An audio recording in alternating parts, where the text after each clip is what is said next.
Welcome to the Type 1 Lifting Podcast. Now enjoy the show.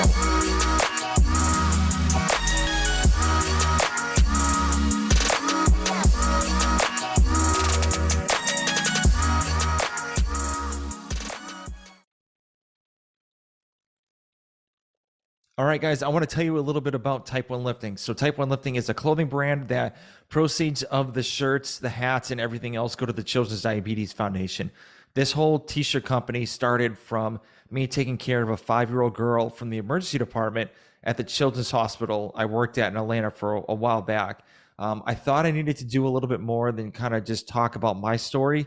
So this is how I started the clothing line, because I wanted to show people that even though diabetics have this really bad disease, we can still do amazing things in our life, and diabetes won't stop us reaching our goals. So go check out type1lifting.com.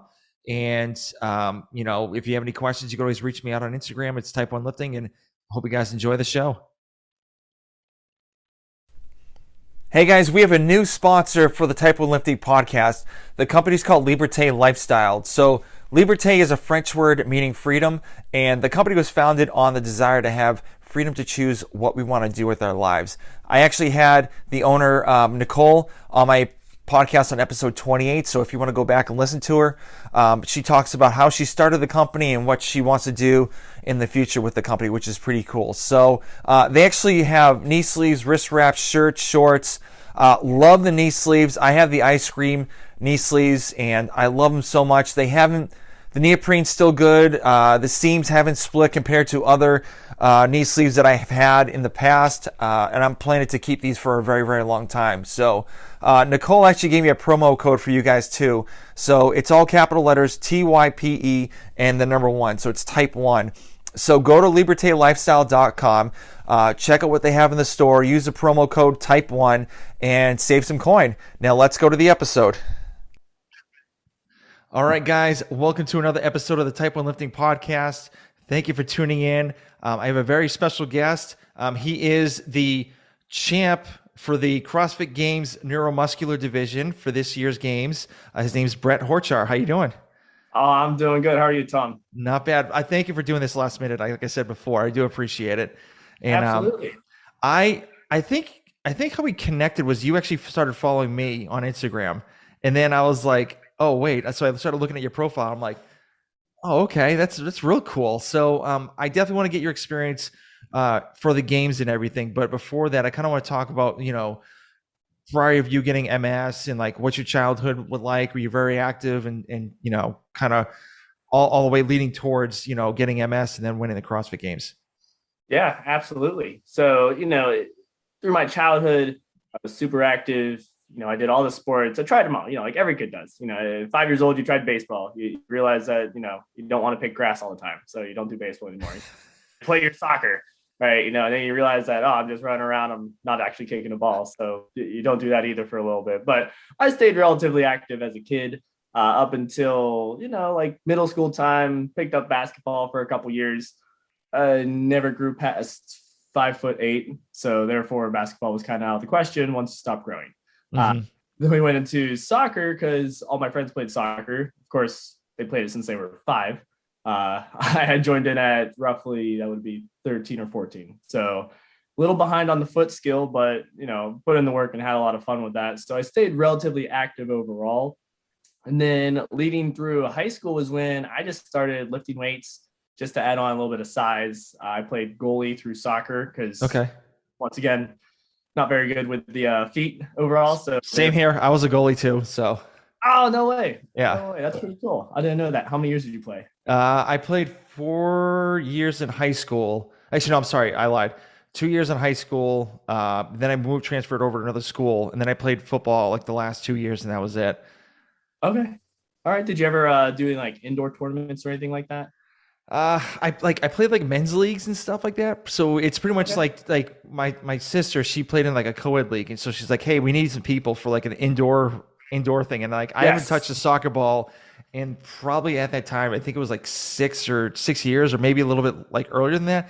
And I was like I was not in the right space. Like I I was like the feet skills were like non-existent. I tried to headbutt into the goal. It was a nightmare. So, that was like the last time. And now my 7-year-old's playing soccer. So I'm kind of like playing with him around, just trying to get back the skills. So just to kind of There you go. make sure he doesn't get the ball and he gets pissed off. So I like that. Sounds like a solid strategy there. yeah. Oh, it's actually funny you mentioned that though. Like I played soccer for years and then didn't play for a bit, still stayed super active. And then I also did an adult league. They opened like an indoor place and I tried that out. What happened was my shins were on fire. Like after one game, I'm like, Yeah. and my shins and legs are now on fire. Like, what is happening? So we played through the first season. It was a new place. It was fun, but they couldn't keep the teams going. So we were like, probably not going to invest in the long run. But, it was kind of the same thing. Like your sister was like, oh, we need to get people together to make this team, Yep. So that was me. I decided to be the captain and take that responsibility of, like, hey, I need people or else we can't play. Like, this isn't going to work. Yeah. That was me too. When I played in a summer like basketball league for like the hospital I was working up in Massachusetts, and it was just pulling teeth, just trying to get people to play. And it was absolutely. I'm like, I don't want to do this anymore. I'm like, if you don't want to show up, don't show up. I like, we'll play with 4 people. Like, I don't care. So exactly. Then, like, I will play goalie and defense. Yeah. And it was like, I'm not going to do this again. It's not worth it. And plus, like, people at work took it way too serious. And I'm like, I'm just here to play and have a good time. I don't care. So yeah, that was us. As we had like, there was maybe 6 teams in the league. We were hey, we just got some guys who work out together and wanted to play soccer against the people who were like, oh, we're here to win. Yeah. All right, we're come down. Yeah. That was me playing lacrosse too. Like, there was like dudes that like trying to relive their glory days, and I'm like, bro, like, I don't. No, just stop. Just stop doing it. Yeah, absolutely. No, that was it. I mean, it's still fun, but you're like, come on, we're just trying to hang out. We're not trying to crush each other in the face. Like, we're not anymore. Yeah. So speaking about you lifting weights, so right. What was your, like, were you doing like typical like bro splits, or like what were you doing at that time to just try to lift weights during the soccer season? Yeah, so kind of a combination. That's what I had was the splits where it was just like, all right, Monday's gonna be chest, triceps, shoulders. Tuesday's back, biceps. And then Wednesday's gonna be legs. And then just kind of take a day off, go through that cycle again. That's where I first started getting regimented, was before high school. Like before I would go to school, I would get up at 4 a.m. I would go into my parents' basement because we did a Craigslist garage gym back. Nice. Your 20 pounds, silver bar, your plates that are just made of like rock, steel, whatever, that they just smash together to make it into a 25-pound plate, whatever. Mm-hmm. Yep.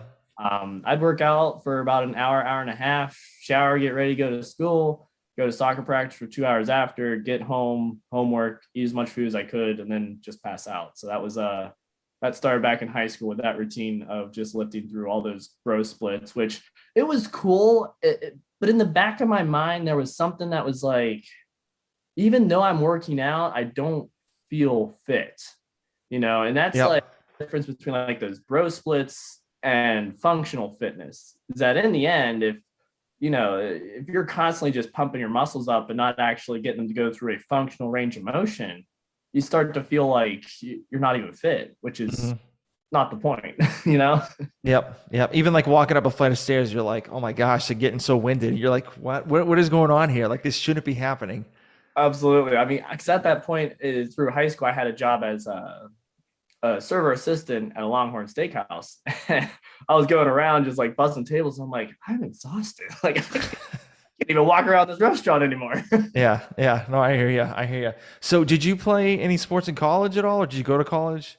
Yeah. So I actually never went to college. Okay. I tried it.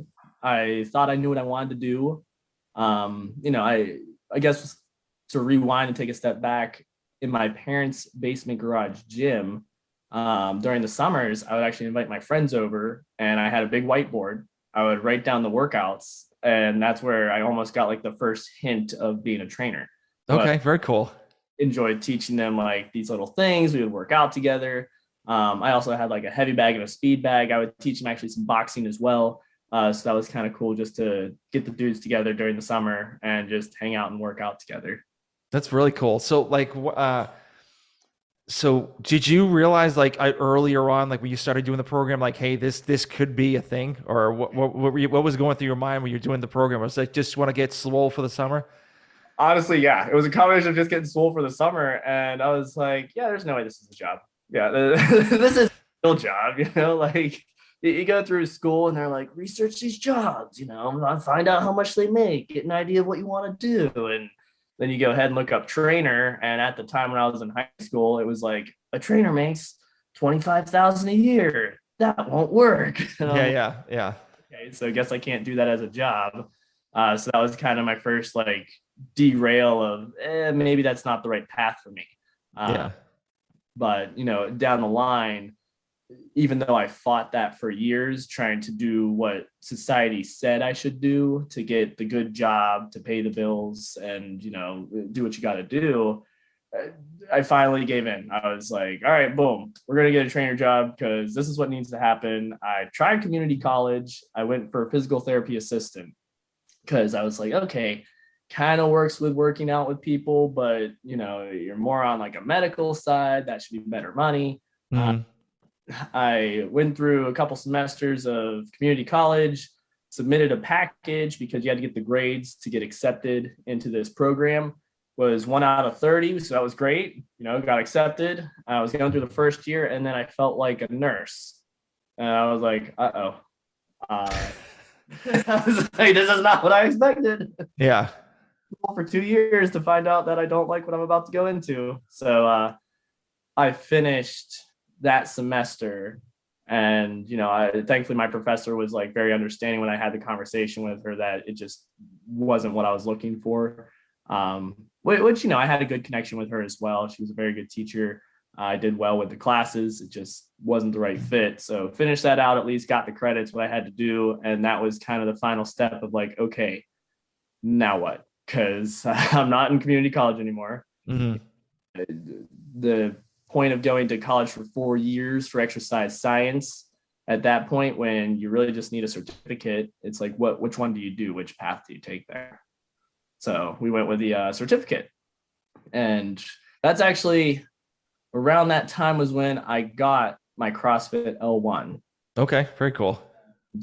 I started coaching at a box, and just kind of did that like 2 days a week. You get paid like $15 a class. It's not making the ends meet by any means there, but it was still it was fun. Like it was just a side gig to do for fun, to teach people what you love about. And that was kind of my first little dabble of being a trainer on the side. Super cool, but at that point in my mind, it was still like, yeah, this is just always going to be a side gig. There's never hmm going to be like a main job with that. Yeah. So when did CrossFit come out? When did you actually realize like, hey, CrossFit's a thing and this looks pretty cool? And like, when did you kind of want to dip your toes into it? That's the funniest part is I resented CrossFit at first.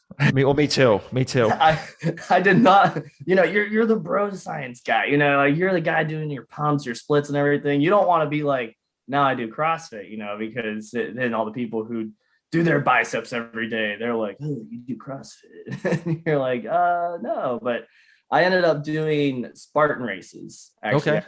The Spartan races. And I would make circuits of almost like EMOM style, which at the time I didn't even know what EMOM meant. I would just say, all right, on this minute here, I have to do like 10 power cleans. Then I'm going to go ahead and run a 200 meter in the second minute. And third minute, I'm going to row for another 250 meters, like whatever it may be in combination. And I'd have people in the gym walk up to me because I didn't have a box. I had a gym that I went to, relatively big. It was called Legends of Pittsburgh Fitness and Performance Center that was near my hometown. It's kind of out near Tarentum area there. And it was a really great gym. They had everything you needed. And they had a CrossFit-esque area that if you were a member and paying, you could use it if they weren't running classes. So that was kind of cool there. But yeah, I had people walk by. They're like, oh man, I didn't know you do CrossFit. And I was like, please. Interval training. All right. There's a difference between CrossFit and interval training. I'm not doing CrossFit. And so, that was when I first would deny that I was ever doing CrossFit until, I would do the Spartan races. And it was almost just like an elongated workout of the day. You're carrying sandbags, you're carrying these giant pails full of rocks, you're climbing ropes, and then you're running for anywhere from short side 3 miles to 15 miles. Not that, I swear, if we ever see anything like that in a competition, I know I have a 4-hour event, we'll see what happens. But Yeah. that was kind of my first dip into CrossFit until I finally got to a CrossFit box that opened up. It was brand new. They had a student rate that was super low. And I bought into it, and I was like, wow, I've never had someone else give me workouts, and this is kind of great. So that was where it all started there with CrossFit. Okay, very cool. And what year was this when you started? That was back in 2016. Okay. Yeah, I was 2016 there. So, relatively healthy person. I kept my fitness in check, did everything I could. And then, 2 years down the road, 2018, I got diagnosed with MS there. So kind of how that happened was I had my first job as a full-time trainer at Planet Fitness. Yes. The pizza on Mondays. I actually went back to work on those Mondays so I could eat dinner. It's like, you're going to give me free pizza? I will be there. Yeah. But I was walking around work, and out of nowhere, my right leg, I had to start physically thinking, pick up, extend, put down, pull. With every single step, it looked like, you ever seen Forrest Gump? Yeah. You know how he walked and how he ran, and that's exactly what I looked like. I looked like I was trying to move my leg, and it was the hardest thing in the world. Finished my shift out that day, and I went to the doctor, and they started talking to me looks like it might be sciatic based on what you're feeling there. I had this weird heated sensation on the left side of my body. Right side of my body started going numb, and I couldn't really feel how to move it. And they're like, it must be your sciatic nerve. I'm like, I mean, I've had sciatic issues before, things get tight down there, but it's never been anything like that. So left, thank you, doctor. I left with what I got. And unfortunately, it slowly progressed and got worse. Next thing you know, I'm at my parents' house. I was living at home at the time whenever this did happen. I was 21 years old, and I'm walking around the house, hobbling around the house, realistically. And next thing you know, one misstep, and I fall over, and I'm on the ground. And I don't know if it was a stress reaction or what that finally exacerbated it into what it was, but I couldn't move my right leg. My right leg was just shut off. I had claw hand. I don't know if you ever heard of claw hand, but that going on with my right hand as well. And I didn't know what was happening. I remember laying on the floor and thinking, cool. We're here now. I can't move the right side of my body. What do we do from here? So you start, you roll over super hard on the floor. You start pulling yourself across the floor to get to your phone, because the first thing you want to do is call somebody. And it was St. Patrick's Day. So, trying to find somebody in 3-4 o'clock when everybody's doing their thing on St. Patrick's Day, that was a little difficult, but called my parents. They were out with some friends just hanging out, is what it is. And they were like, oh, we know these people. They're going to be at home. It was my one friend, family friend. So she said, call them, have them take you to the hospital. They came over, took me to the hospital, and they ran so many tests. It was very extensive. And, all the nurses and everything were really weirded out by it, because they could feel my body physically radiating an extreme amount of heat on one side, and my body was super cold on the other. There was nothing happening. It's really hard to tell what MS is until you physically go into the brain scan and see on there, right? Because MS, essentially, for those who don't know, MS is when you have lesions, whether it be in your brain or in your spine. And what these lesions do is that they cause a dysfunction from the brain to the end of your nerves, right? At the end of your nerves, you have your myelin sheath. This myelin sheath is a little piece that goes over the nerve, that when it goes into the muscle with the neuromuscular junction, that's where it sends the electrical signal and says, when my brain says, bend your knee, boom, send it down, bend your knee. Those muscles kind of work in that pattern. Now, with that myelin sheath being weak and deteriorating, the electric signal from your brain going down to that muscle, it's not as instant, or it might not even work. There's some days where stuff just doesn't even turn on. Mm-hmm. And really aware of this during things like training, during just everyday life and what's going on.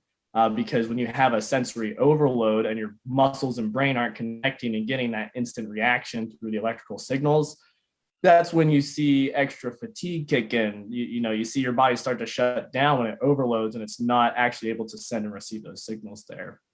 So I was in the hospital, though. Going back to that, I got 3 CAT scans, 2 MRIs, and then a spinal tap. Yeah. Jeez. Ringer, and it wasn't even like your normal CT scans. They were like, oh, this one takes this dye, so like I'm getting injected with a dye for the first one, and like, oh, this one you need a different dye so we could try to see this. And I literally just felt like, I don't know, like they were just constantly pouring stuff into me to try to figure something out. Mm-hmm.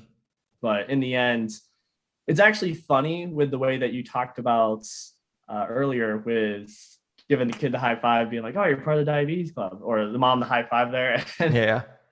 They didn't do that for me. It was very, very subtle, where we asked the nurse, we're like, do you know what's going on? Like, did the MRI say anything? She's like, oh yeah, you have multiple sclerosis. All right, we'll see you later. I was like, wait, what does that even mean? You just diagnosed me with this disease, I think, because I don't even know what that is. Yeah. And you just leave just like that. So, it took a little bit before they brought a doctor up there, and they actually showed me the holes in my brain, which makes a lot of dark humor. It's really great when people ask me. I can be like, well, there's holes in my brain, you see. So really makes for a great joke there, laugh at your own pain type deal. But yeah, that was kind of where it all started, and that's where the journey began. You're sitting in bed, like, I remember physically, like, I asked my mom to leave the room because at this point I'm a bit emotional. And it took me 5 minutes or less. I swear it was like the quickest pass through of emotion, where you say either, all right, this happened and it sucks, and I got to figure out what I'm going to do every single day to prevent it from sucking, or you can lay in this hospital bed, accept what's happened, and just not do anything about it. Mm-hmm. I hope my actions that I've done have shown that I took the first route. Yes, yeah. But like, what gets me aggravated? Like, I've been in the medical field for like 14 years before I became a medical recruiter, and like, there are some people in the medical field that have like no common sense, or no, like, they have no filter. Bedside manner? Yeah, exactly. Okay, Bedside manner. Yeah, no filter. Like, they'll just like blab out and just like the most random stuff, and it's just like, that's not really appropriate at that time to talk to that person like that. So you may want to consider something else. Like, yeah, one example I have, this guy, I don't know what his issue was, but like, he was like pretty much bedridden, and the wife has to like clean him, wipe him on, like, if he makes a mess of himself, like everything. Yeah. And so the doctor's like, I completely understand what you're going through. I understand what you're talking about. And the wife is like, you have no idea what I'm talking about, because you're not in my situation. And so I told that doctor that at the time, she was a resident, so she was like a kind of like, I think she was like a second year or something like that. I'm like, you do not say that to anybody. Yeah. Never.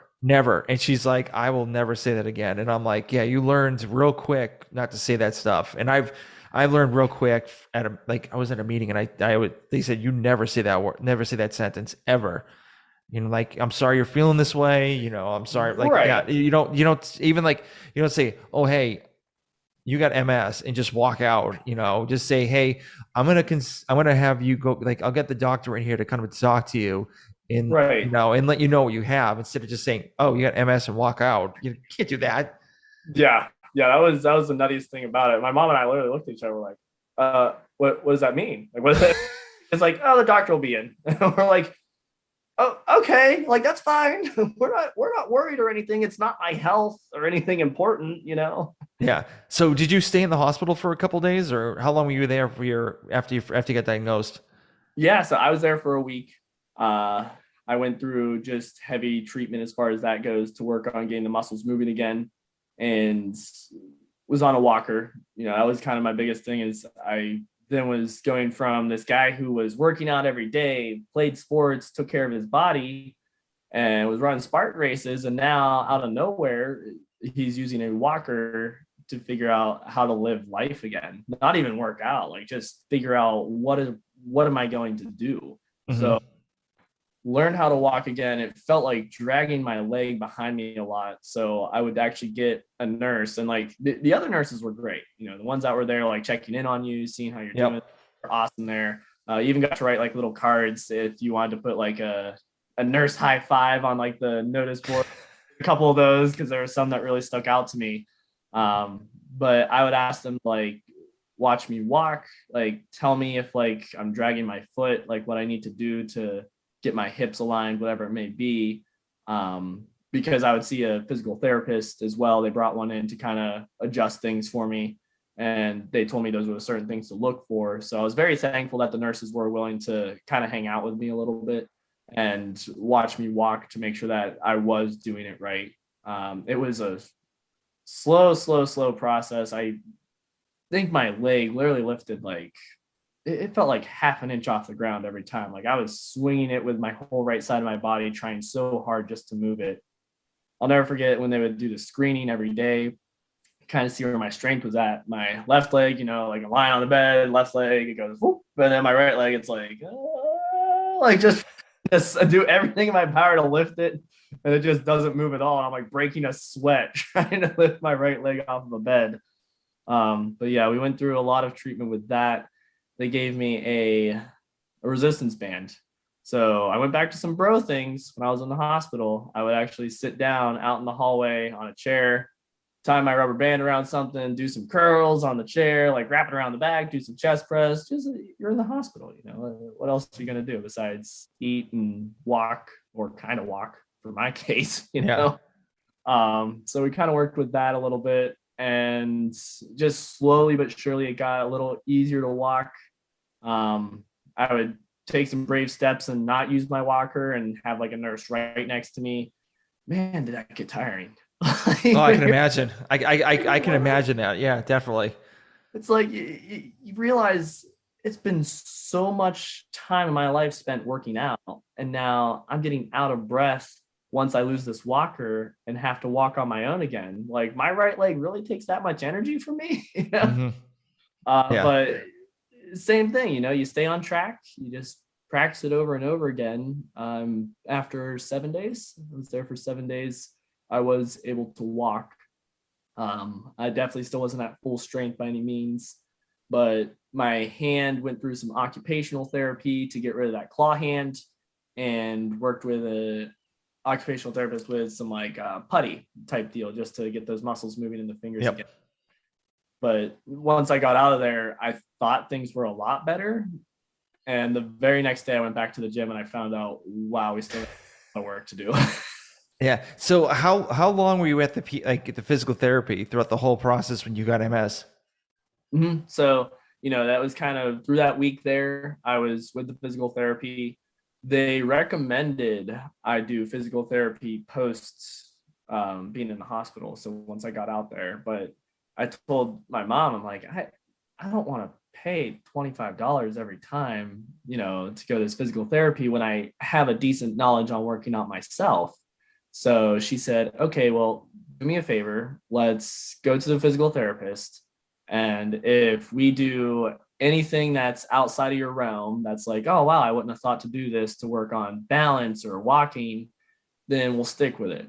If it's all things that you relatively feel like, okay, I can do this, I got this figured out, then I won't make you go. So went to a PT session, practiced a couple things on like some squishy foam boards, practicing balancing. The one that was most interesting to me was standing on one leg and closing your eyes, because your eyes visually, they let you know if you're balanced, right? Mm-hmm. When you close your eyes and now you don't see if you're balanced, it actually makes you focus even more on balance. So I'm like, oh, okay, like let me stand on one leg, close my eyes, like whatever, sure, whatever you say, doc, and I do it, and I'm like, whoa, what's going on here? I can't balance. So it definitely was a little bit more of an experience, trying to learn from literally ground zero after doing all the things that I had done up to that point in life, to be humbled, to say that you have lost one of the most basic abilities of life that you've had for 21 years. And now you got to start over and figure out everything again. So it was really, really humbling to a degree. And now it's like you look at every day and think, I can walk, like I used to granted.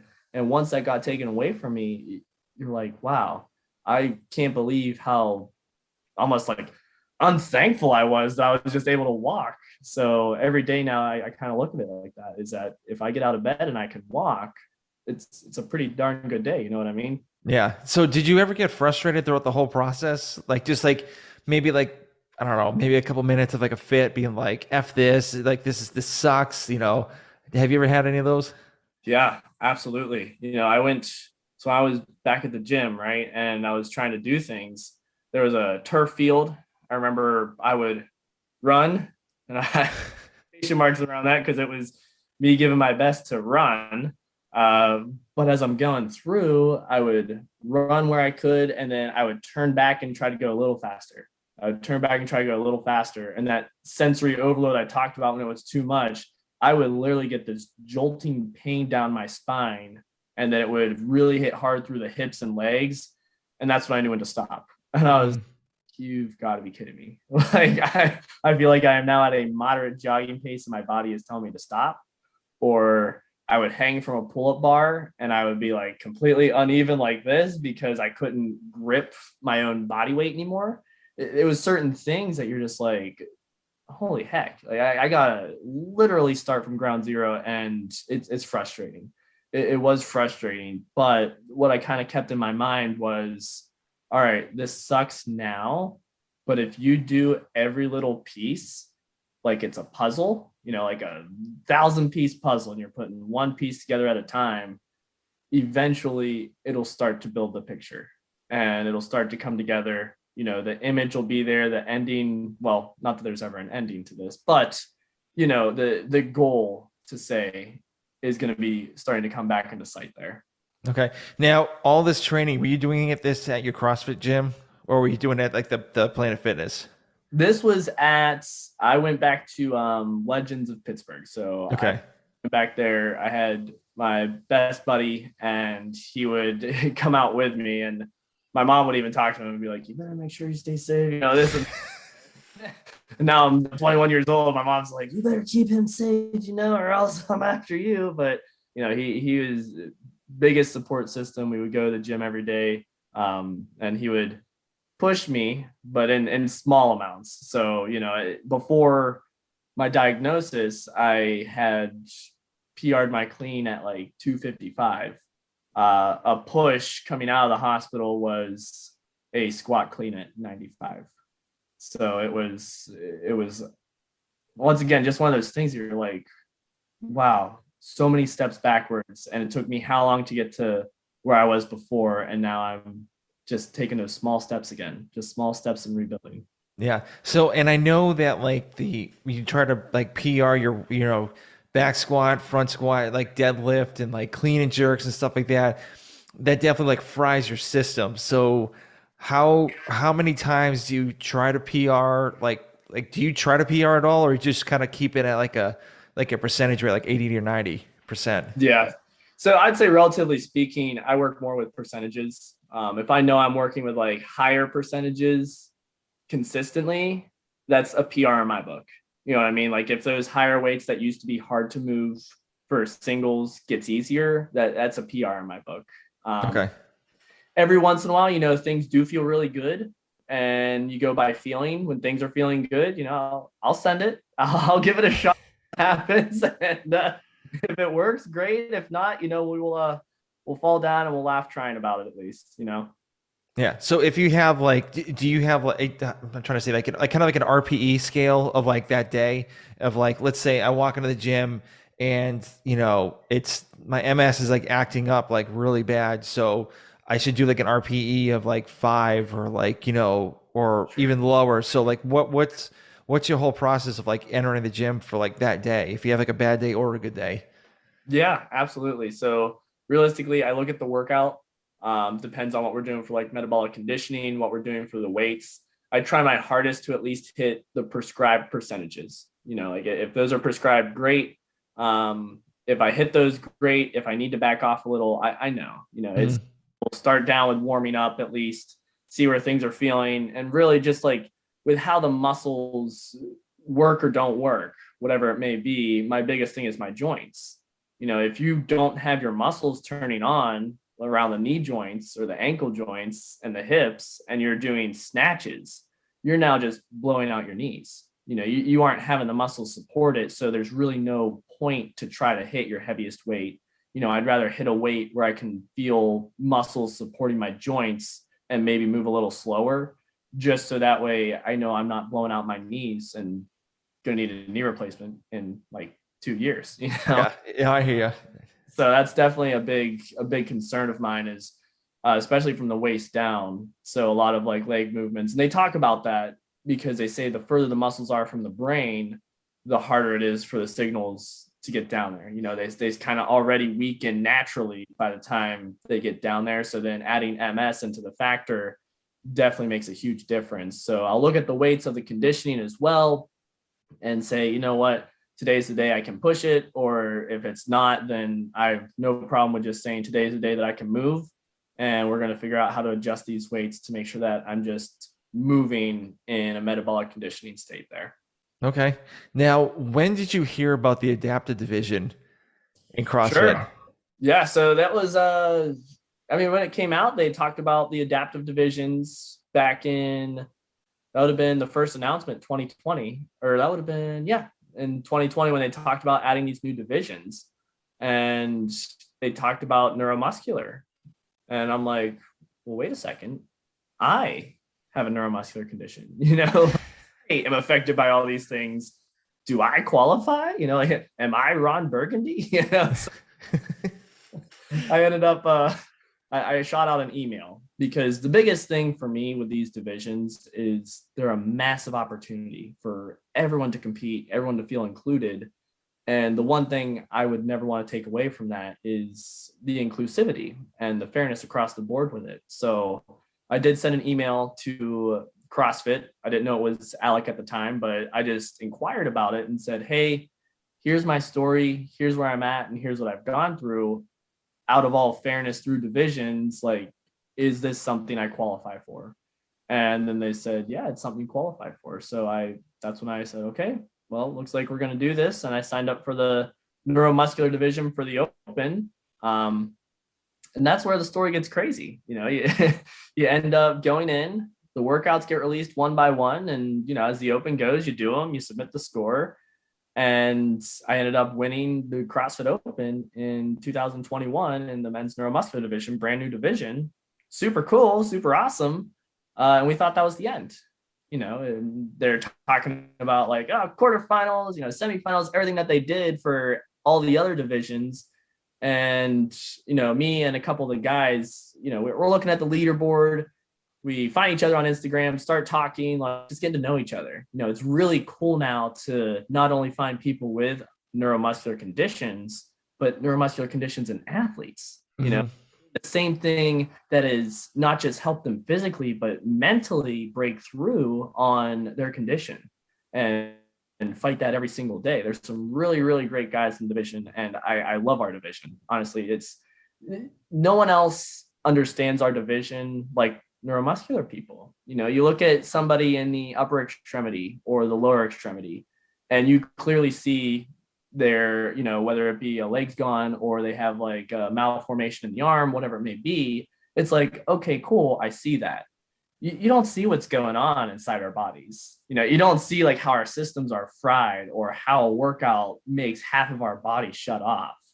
And it's just only something that other neuromuscular athletes can really understand and appreciate. So it's kind of cool to have that connection with people who do understand what you go through as an athlete with that. But back to my point, there was we thought it was the end. We were talking, thinking it was done and over with. We emailed CrossFit and talked to them, and they say, yeah, at this time, it was great. As more participation shows up, we're sure there's going to be extra levels, this and that. And we're like, oh, okay, cool, that's fine. And then April 28th, I remember specific. I want to say it was 28th. I remember literally staring at the Instagram post for like a minute with my mouth just like, you got to be kidding me. Like, what is this? And it said CrossFit had enough participation in the open in 3 of the adaptive divisions that the top 5 of each division, men and women, will be going to Madison to compete for the title of fittest on earth. And they said the following categories: upper extremity division, lower extremity division, and wait for it, neuromuscular division. Very cool. So your mouth probably like dropped. You're like, oh my God, like I can't like am I going? Yes. Am I actually gonna be there? Like Yep. is this how it works? So when you got that email saying that, hey, you got invited to Madison, what were you doing? Like what were you setting up for? What was the process going through like that time when you got that email to actually getting to Madison? Yeah, so let's getting the email just to get an invite to Madison. That was some of the most stressful. Like, that was 4 weeks. 4 weeks since the announcement. 5 weeks. 6 weeks. I remember it was like around mid-June. And so, yeah, it would be about 6 weeks after the announcement that we finally got an invite. So really, really funny story there is that, we're all talking like, oh my God, did you get an email yet? Did you get something yet? No, didn't get anything. We start having to like fill out more paperwork that we're getting from CrossFit saying like, hey, we need like verification on your diagnosis, like what's going on, because, out of all fairness, they want to make sure everything is set. So we had to get like paperwork from doctors, stuff of that nature, just to show legitimacy. But then on top of that, they wanted us all to submit 21.3 and 4 on video. Now, the thing is, when you don't expect to go to the CrossFit Games, there's one thing you don't do with your workouts, and that's video your open workouts. So I had to re-video 21.3 and 4. And the worst part was I had COVID before this whole thing came out that they said, we need this video. I was bedridden, for 2 weeks, and then a third week of finally just moving. I went back to the gym and I worked out for 8 minutes and I died. And I couldn't work out any longer than 8 minutes. And I said, we're done. That's it. Check. Day 1. Went back day 2, moved a little bit better. Check. Day's over. We're just going to keep adding back into it. I'm familiar with this, being out of it and then just building back in. And that's when we get the email. And it's like, all right, my 3rd session back from the worst illness I ever had. I have to give it my absolute best. CrossFit Games. That's fine. Really, everything's fine. This isn't hard. What are you talking about? Like, where's the challenge here? So it was a challenge, to try to replicate those scores. I think in the end, I was like 9 seconds off from my Metcon time and maybe like 10 pounds under my lift, still put me in first on those scores there. So I think the lifts, maybe Sly had me beat by 10 pounds because he's just so freaking strong. But yeah, yep. Overall, yeah, that was kind of where we ended there. And when June 16th, around that time, got the official invite, accepted it immediately, was like, yep, I'm going. Like, this is it. And it still felt almost unreal. They even had a point that they said, I guess, I don't know what it was, but there was something to a degree that I think they were trying to find any falseness whatsoever, because they even said in the final email, if you accept this invite, there is a screening that will happen when you get here. And if this screening somehow disqualifies you, then you will not be competing. So to think that even after I accepted this invite and paid to go, even you book the hotel, you take the ride, flight over, whatever it is, there's a chance you might knock on the doors of Madison and they're going to say, Nope. nope, you got to go home. So that was only on my mind the entire time. You know, So what was their screening process? they didn't do one. It was, that's why I mean, I feel like it was like a ghost hunt. You know what I mean? Like they were trying to scare somebody who maybe they felt just they didn't have enough evidence or anything that was of like a legitimate, you know, condition. Because when we got there, it was check in, here's your name tag, go to your locker, get your stuff, and that was it. You know, it was Yeah. a totally normal process, which was a huge relief. Don't get me wrong, because like even though like I have a condition and I have issues, the whole thing in my mind is like, well, what are they gonna do? You know, like what is gonna happen with this? Very cool. So, when you're at Madison, what were some of your, well, I mean, you got to meet other athletes, which is pretty cool. And you had like a tight knit community of the neuromuscular division. What were some of like the highlights of you being at Madison other than winning? So like, what were the other ones that like, was it meeting somebody? Was it like gaining new friends? Like what was it for you? Yeah, there was a lot of things. Like looking back at Madison, those were the three best days of my life. If I could relive those 3 days, first experience was hands down the best. Right from the start. You know, you felt like a true athlete as you got guided by a person to, That's really cool. you Hmm. know, like with your name on it, your last name on this plaque, and it said who you were.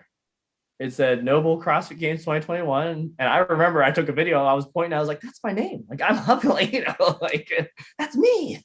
So went in there, just the whole like uniform fitting and everything. That was super cool. Just a really fun experience to kick it off with and make you feel like a true athlete. You know, Hmm. this is a real deal.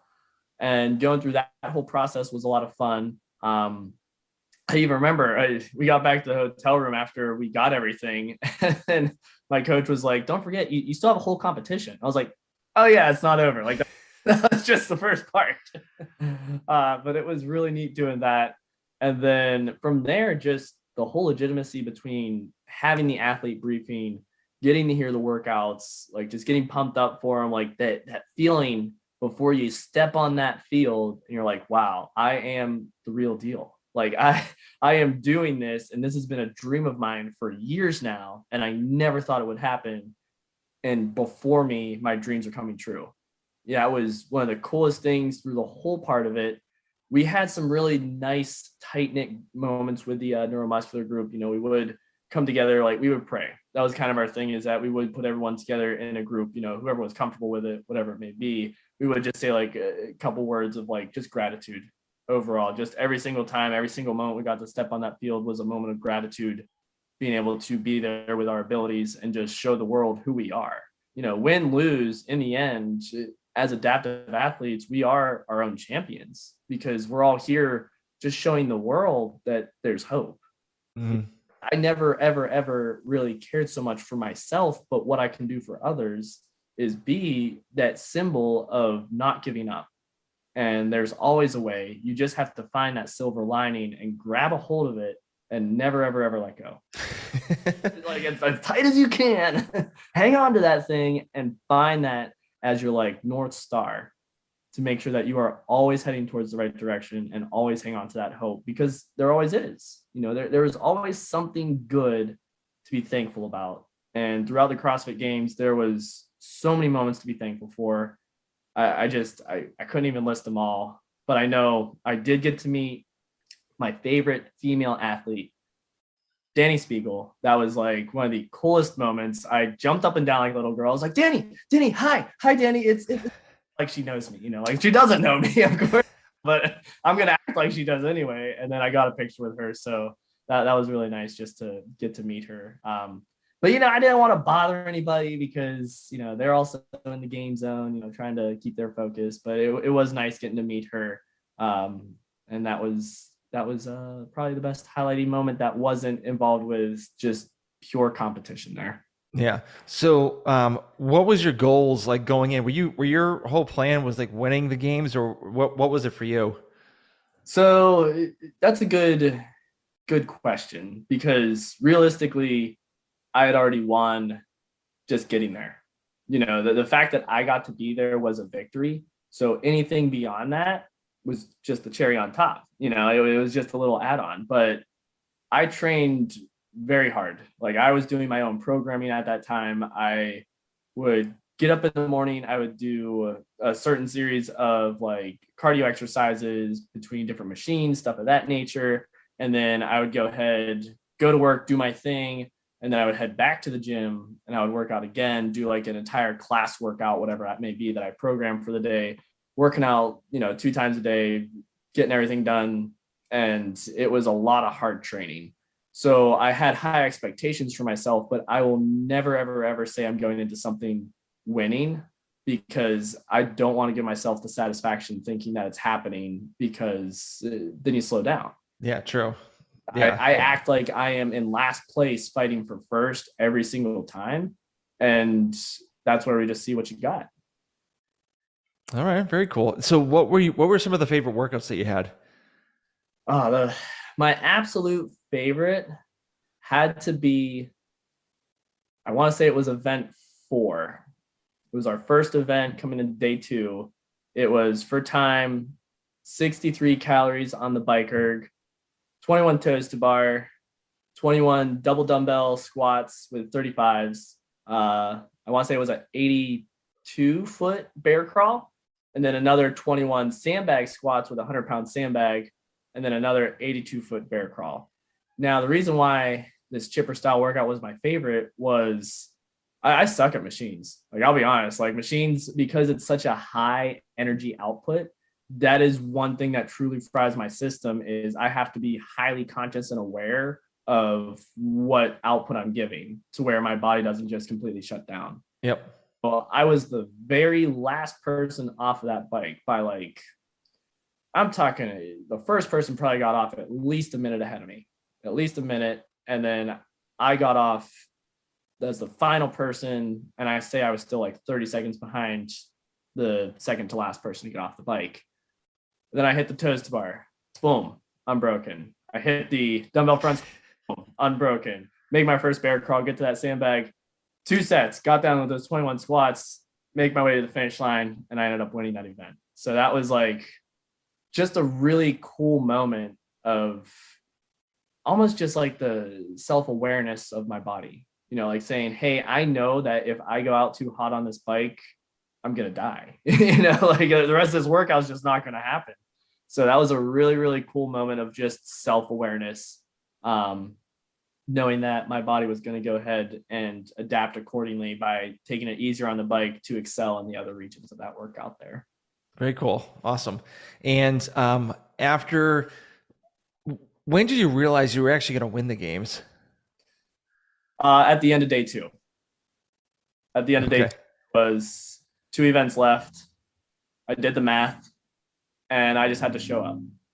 If I just showed up and came in dead last in both workouts, I still would have won the games. So at that point, you could sleep a little easier at night. But by no means did I take the gas off the pedal. Pedal off the gas?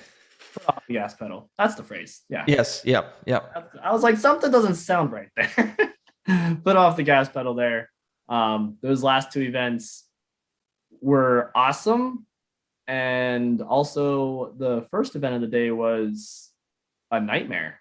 Was it the deadlift one for you guys? That was on day 1, the deadlift one, but this was the double under one, when they told us we're doing double unders on turf. Oh, that's right. I remember you talking about that. I was when I was doing some research on you, I remember you were talking about how you were doing double unders on turf, and it was like such a hard time for you to even do that. Oh my God. Well, you get the special rope. I have an RPM rope, and that's such a thin wire. And now you're trying to slap it twice against turf, which is, gonna cause a lot of drag. And I was doing double unders like you're not supposed to do double unders, like biggest jump, tucking my knees, like hardest flail with the arms just to get it going. And I was like, this is taking so much energy. And I think the biggest set of double unders we had there was 75. And I was like, this is like, I was like, this is the hardest set of double unders I ever did in my life. So that event was a nightmare, just trying to figure that one out. looking back, I do have like a second rope that's a little heavier wire, and I feel like I would have tried that, maybe just to see if it caused less drag, or if I found a way to tighten the rope up so that way I didn't have it hit the ground at all. That'd be, another option. But man, that turf with double unders was just, whew. Yeah, I've actually done it before. So Okay, I've done it on it with the heavier rope. Still does the same thing. So really, I'm thinking I think that even with the heavier rope, when it hits the ground, it gets a quicker rebound because it's so heavy. okay, Well, I yeah. mean, it has a rebound, not as quick as like the thinner ropes, but at least you did definitely do get a bounce back with it because you get pretty much you get rubber on the turf, so it bounces up, and so that's why it should Wow, get your feet yeah. tripped.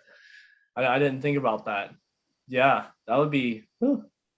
Yeah, I didn't. When did you practice that? When did you try that? So I was a trainer at a gym. I was a personal trainer for a while back too. So and Okay. so there's the gym that I have. They actually have a turf field inside the gym, and so that's when I would do the jump roping there. But they didn't have like the astro like they didn't have like the tires, the shredded tires on there. It was just like straight astroturf, and it was so annoying just to try to do jump ropes on Yeah, that thing. I And can it was see that thing getting caught there all the time. yeah, and I'm pretty good at double unders too. And so me just like having issues like the whole time, and it was just like, okay, I know it's not me. It's definitely this turf. So I did the heavy rope. I had like the thinner rope, and it was both had the same issue. Wow, that's nuts. So now I know. Now I know. So that's some good advice, So that way I don't think, oh, I got this heavier rope. Now it's gonna make it better. So No, not really. It's not. yeah. Wow. So Wow. Yeah. so after day three, Mhm. after the last workout, what was going through your minds after like all of the CrossFit Games was over? You won, like what was going through your head? Uh, so actually, like the whole award ceremony was great. It was really cool. Like I can't believe this happened, but it was hot. Like we were in this bubble of a tent type deal where they were having the awards ceremony, and we had just like finished doing all these workouts. And I remember like a lot of the neuros were crashing like hard. So many people just like smushed together between the adaptive divisions, the masters divisions, the teens divisions, all just getting ready for their awards ceremony. And then you have all the people inside the bubble too who are there trying to watch, the awards ceremony, the big TV, what's going on with events. And that thing was just retaining heat so much. I remember like I ended up actually the second after I got off the podium, I went to the medic bay.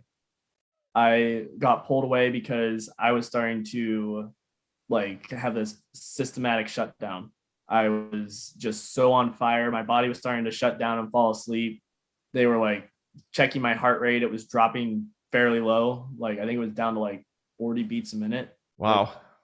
it was getting low, which I mean, working out like relatively, I have a lower heart rate, but 40 beats per minute was low. So my body was very much shutting down.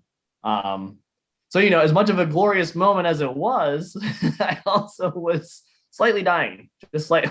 It was definitely, it was still like a very, very great moment, standing up there on the podium with the other two guys who were up there with me. It was just a really good time. Just saying we did it. It wasn't even the fact that I was on the podium winning. It was that we were on the podium because this thing is completed. We made history as the first, neuromuscular, upper extremity, lower extremity, all the adaptive divisions made history as these first people to get to open a whole new world Yep. to it's everywhere, whether it be, oh my God, I'm an adaptive athlete and I really can like give a big shot at this, or I've never even stepped into a box and there's these people who understand what I'm going through to a degree, and there's no reason why I can't make that first step into some sort of fitness, whatever it may be. Okay. All right. Awesome. So do you think that adaptive athletes should get a little bit more recognition at all at the CrossFit Games, or what are your thoughts on that? Yeah, yeah, honestly, and we joke about this with the guys all the time, at least the neuromuscular guys. Once again, it kind of comes back to like, you can't see what's wrong with us. So we kind of just say that we're the local scaled comp that just got out to make it to the games. Uh, You can't see it, you can't see what's going on inside our bodies. So I remember people were asking on like the YouTube live feeds, they're like, what's neuromuscular? And there people just don't know. And you can't blame them, because that is like I said, you look at upper extremity, lower extremity, it's very clear and defined where there's some sort of issue, or adaptation. Whereas you look at us and you're just like, well, what's wrong with them? Like they just look like average human beings, nothing's going on. So, it's to say that as neuromuscular adaptive athletes, we feel we kind of get like pushed off to the side because there's no camera for it. Like what's the point of picturing someone who looks completely average like myself, and saying like, hey, this is a neuromuscular athlete, like, and he's gone through so much. It's almost like we feel sidelined, so to speak, just because we're not pretty. We don't the picture to make it look like we actually have anything wrong with us. So it's or any type of adaptation. So it's a little unfortunate there, but it is what it is. I do this for fun. I do this for my health. In the end, like if I get, to help others along the way and I get to show them, what I've been through, that's great. I would love to share my story with as many people as possible. But unfortunately, I feel that because I don't have a certain look of adaptation, that, my story gets sidelined. yeah. I mean, I could see that. What, speaking about your stuff getting sidelined, what are some of the biggest pet peeves of people that don't understand MS? Yeah. So let's talk about that. Like I have people who will reach out to me and say that I am unfair in competition. They will say that I am not as disabled as other people, so I don't belong in the division. So it hurts to a degree to know what I have been through and what I've fought through to get to where I am. To have people reach out to me and say, you don't belong here. So it makes it hard on me as an athlete, especially, like I've never been a selfish person by any means. I always try to give back to others. I mean, I'm a trainer. My job is to give back to everybody and to help lives, whether it be through training, whether it be through, competing in CrossFit and just being that symbol of hope, showing there's always a better way in life. So to have people almost judge me to a degree before getting to know me and think ill of me, it's never the best feeling in the world. But it is what it is. You have to.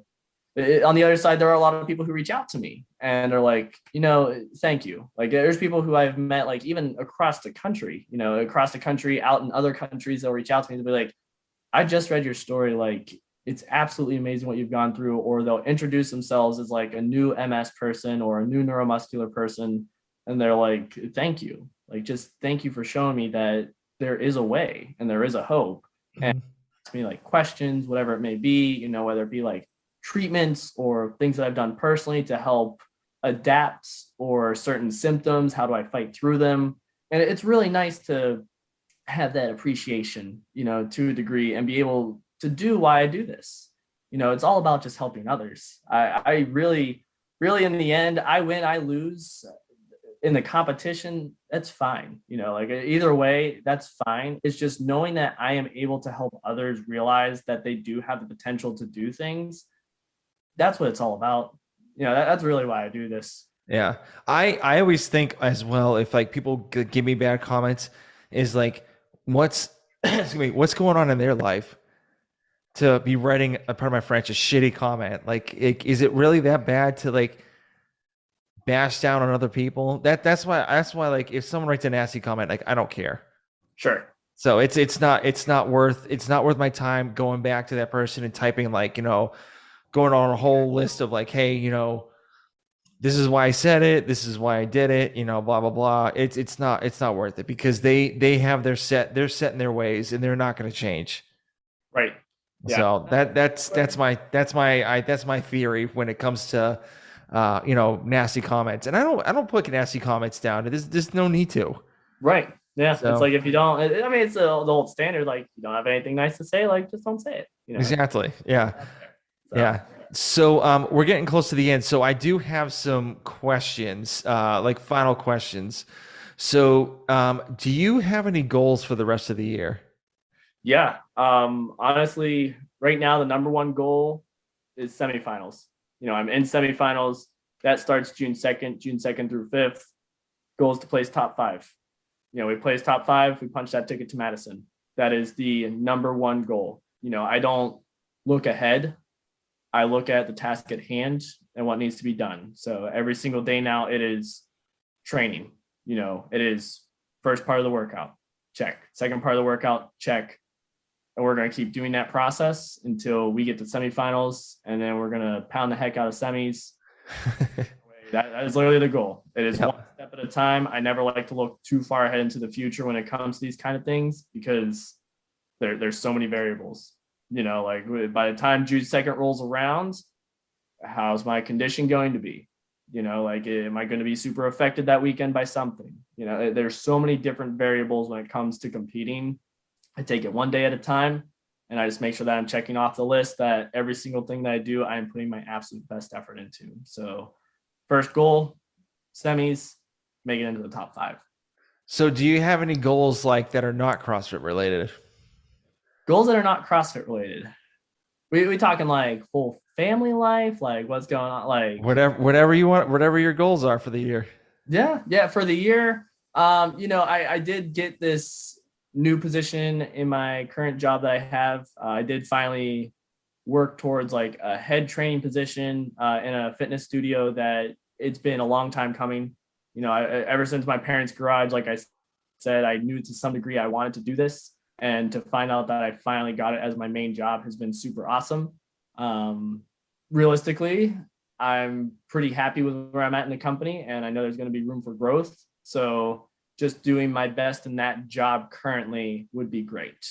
I guess it kind of relates with CrossFit, so we'll say it's like a CrossFit goal. You know what I mean? Yeah, I'll give that to you. So okay, all right, cool. I wouldn't mind doing more things like this. Yeah. Getting to go places and talk. Getting to speak about my experiences, whatever it may be, whether it's for this podcast, whether it's like something with CrossFit itself, whether I can work with a company, like whatever it may be. I'm not saying like Nike, Reebok, whatever it may be, something of that sort, just to be a better physical representation for these adaptive divisions. Kind of how we were talking before, that I feel that the neuromuscular divisions get sidelined. Mm-hmm. I can't tell you of any neuromuscular athlete that is sponsored by a company, like a big sport company of Nike, Reebok, GoRuck, Adidas, Under Armour, whatever it may be. I just don't feel that they have any sponsorship. So to help find equality across the board would be super cool in some shape or form. Along with that, just expanding. We have all these doors that are being opened for these new athletes, and they may have not a single idea what brand to get, like what to look for in a shoe. And stability is your issue, because that's where you need adaptations. It would be really cool to be able to just help represent our division better and just expand it and open the gates even more to not only make it more inclusive in CrossFit, but more inclusive in the world. Okay. All right. I like that. Where I have something to tell you after this, recording. So they may want to consider doing, but we'll talk about that after. So, what is your favorite book? My favorite book. So right now, I am reading the book The Daily Stoic. I don't know if you ever heard of The Daily Stoic or not. Yep. But it's basically, as you know, so you've heard of it. It has those life lessons, 1 page a day. I suck at reading. I'll just be straight up honest. I suck at reading, and I want to be good at reading. So I'm trying really hard with this book here. And it has actually opened a bit of a doorway for reading for myself. So the Daily Stoic gives me my daily lesson, kind of a nice thing to reflect upon, things to think about on my progress in life and what to do to better myself, not just in life, but as a human. I feel there's so many people nowadays that they lead with like hate, anger, jealousy, selfishness, that if they just work on small steps of change with their mindset, they can become a better person, which in turn you make one person become better. They then can reflect themselves onto other people. And it just slowly will start to make, as cliche as it sounds, the world a better place. Hmm. Or just kind to each other and can have genuine conversation with strangers and not feel like it's a weird thing. Um, so that's my one book I'm working on now. On top of that, I'm also working on a book called Atomic Habits. So this book was recommended to me by my boss, and it's one of the two books I'm working on through this cycle right now. I actually really like this book because it challenges you to develop habits that represent your lifestyle, not just like, hey, you go to work, you do this, you do that, and that's a habit. No, it's what do these habits physically do to develop you as a character and as a person. So those are the two books that I'm working with right now. Okay, cool. So this one's a little deep. So let's Okay. just say it's your last day on Earth and Mm. you're with your family. How do you want people to know you as? If it is my last day on earth, the one thing that I hope that people know me as is the guy who gave everything to help everyone else become better than they thought they ever could be. Okay, I love that. Love that. Awesome. So last question: where can people reach out to you if they have any questions with like MS or like how to deal with MS if they have like a family member? Like what's the best route of reaching out to you? Yeah, so the best route, I keep my Instagram as completely open. I don't keep it as private because I like the messages. I like getting those positive messages of feedback. So my handle there underscore Verticus underscore. So that would be the best. So that's a nickname. That is a nickname from high school actually, because in history there was Spartacus, right? And he had this huge idea of leading the gladiators out and like rebelling against the norm of them having to be slaves and be treated poorly. So, it's kind of interesting because that was a nickname in high school just because I had some muscles, and now it's kind of funny that moving forward, I do represent something along that line of being outside the norm, like representing something bigger than myself, which is really, really cool. But that is so that needless to say, that is probably the number one way. People can always feel free to reach out with me with that. I have no problem with chatting with them or give them my number as well if I, have a good conversation and we just need to follow up on some things. I'm a pretty open book. I try to, I accept everybody. Like I like people. I'm a people person. So Yeah, yeah, me too. yeah, Awesome. absolutely. Well, thank you very much for doing this. I really do appreciate you taking the time. And this is a long one. So which is fairly fine with me. I'm okay with it. So, well, thank you very much for doing this. And I would love to have you back on maybe after semis or even like after the games or whatnot and kind of get your experience again on that. That would be super awesome. I really appreciate you having me on here, Tom. Yeah. All right. Well, have a good one. Hey, thanks. You too.